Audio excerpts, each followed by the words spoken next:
name's Noble L. Johnston, and Your my rank? rank was Sergeant E5. Okay, I didn't join the Army. I was drafted 24 September 51, and I was released in 24 June of 53. I was a year, 9 months, and 1 day. I was actually drafted for 2 years, but I got out 3 months early because I'd been overseas. I had overseas duty, and if you got back in time, they let you get out 3 months early. So that's why I only had to serve a year, 9 months, and 1 day.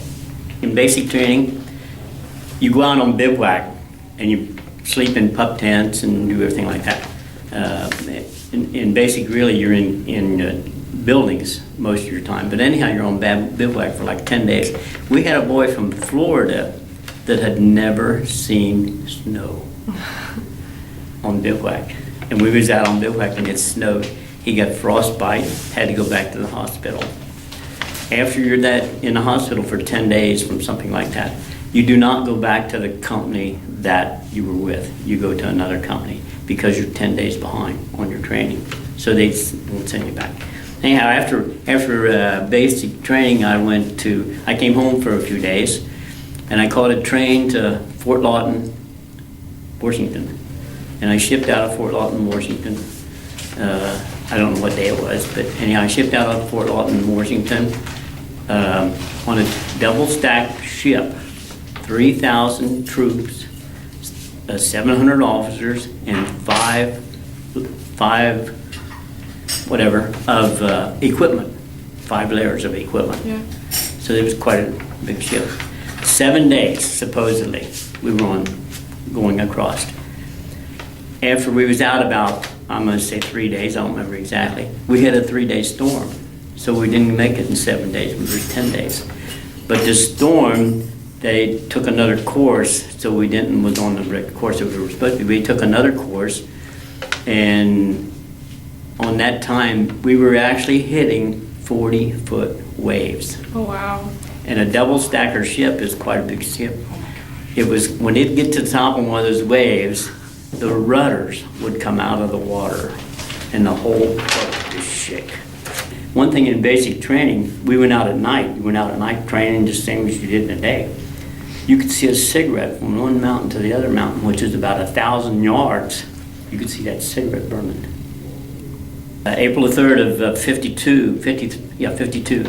Okay, I shipped out of Korea on February the 3rd in 53. So I was there 10 months to the day. 8 months of those 10 months I was on the MLR, which is the main line of resistance. Okay, 2 months I was in as a reserve area.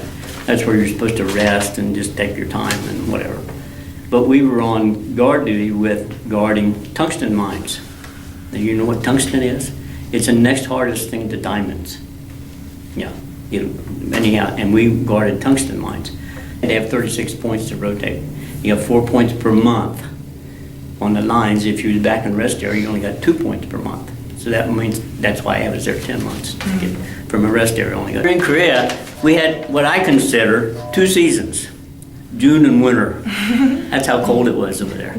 Rain, every time you turn around it seemed like it was raining. Okay, when you arrive in Korea, anybody that's been in combat or doing combat, that says they're not scared when they're first there, they're lying.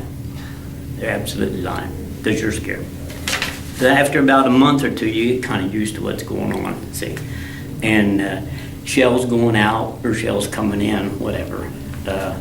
And after a while you say, a new person comes in, and you never rotate the whole group at one time. They individually rotate. And that way you got veterans and new people all the time, see. We had one guy come in there. After I was there a couple months, I got used to the things going in and out. And we used to call them incoming male and outgoing male. That's your artillery shells. And a new guy'd come in, and as soon as one of those would come over, he'd run and hide or duck or whatever. And we'd say, don't worry, that's outgoing. Don't worry about it. When you're in the service like that, and a shell is coming in, you can hear it. If it's off to either side of you, you can hear it. If it's coming straight at you, you can't hear it. If it's coming straight at you, you hope it goes over top. Otherwise, it's got your name written on it. When you go over there, a man that was rotating out had one of these big Zenith transoceanic radios, about that wide, about that tall, is about that thick. And he gave it to us. So when we rotated, we gave it to some other new people to come in. And as far as I know, it's still there, I don't know. But that's one of the things that different groups had, they'd give it to the next group. Lots of times, we took cold showers. No hot water. Wherever you were at. One particular time, we was in the mountain, and we saw these 4 airplanes come over. And they were our planes, we knew who they were. These 4 airplanes come over, and 3 of them kept diving down, dropping bombs, and we could see the bombs coming down, hitting the ground. And then one plane stayed up there, and he just circling around. And we figured he was just protecting the other 3 planes, watching for other MiGs or something like that would come in from the other side. But what was really doing, they were dropping bombs and nothing was happening. And we went, what's going on? So pretty soon they go up, after they dropped all their bombs, they're circling up there. And he comes down, the one that was up there before, and he dropped 1 bomb, incinerator. The whole mountain lit up. They were dropping napalm. Napalm's very explosive. As soon as he dropped that 1 bomb, it was an incinerator, boom, the whole mountain lit up. One time we was stationed at one particular spot, and there was a river right there, and we were right at the edge of the river. On the other side of the river were the Turks, from Turkey. And those guys would sit over there sharpening their knives and kept their knives real clean and sharp. We're over here cleaning our weapons, getting the dirt and stuff out of it, but they kept their knives real sharp. So when they went out on patrols and so on, they always said, and I'm just going by what somebody said, if they killed somebody, they'd cut their ear off and bring it back. And that way they can prove that they killed somebody. And if they killed somebody, they were allowed to grow a mustache. And if you hadn't done that, you couldn't grow a mustache. And I'd say 70 to 80% of them had a mustache. Oh, while I was in Japan, you get what they call R&R, rest and recuperation. Okay, and you get 2 weeks of that.